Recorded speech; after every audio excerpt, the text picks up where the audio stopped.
След месеци ремонт в края на ноември миналата година, лентата на бетонния мост в Пловдив бе тържествено прерязана, съоръжението обявено за обновено и безопасно. Цената – в милиони. Днес, малко над половин година по-късно, асфалтът вече е вълнообразен, част от настилката е компрометирана, а гражданите питат как така ремонтът не издържа за по-малко от година.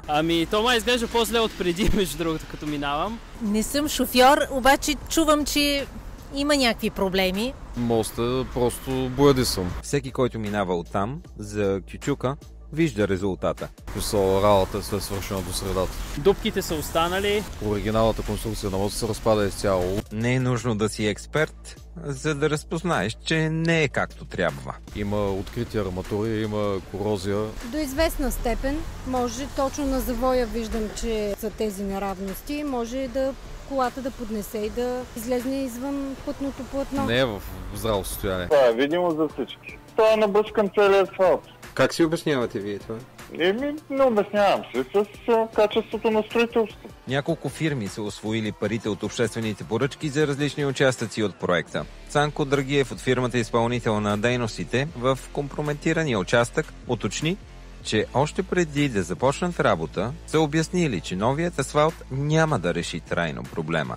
Ние имаме кодирано предположение, когато трябваше да го изпълняваме това нещо, че нямайки до изолация това мост и 4 см асфалт, който се представя, е само временно решение за през зимата, не е решение за постоянно на това мост. Какво се случва сега, за да стане така, както казвате, с хидроизолация?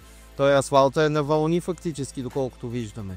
Трябва да се спре и да се направи един сериозен ремонт. И това не спада в гаранционните условия?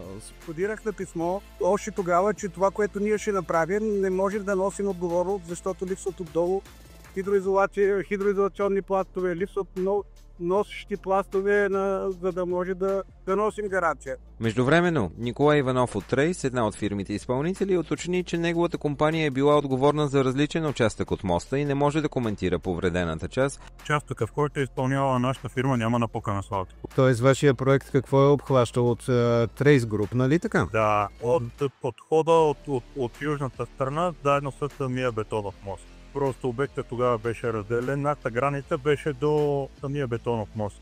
А при вас всичко е наред? Правили ли сте оглед да видите или?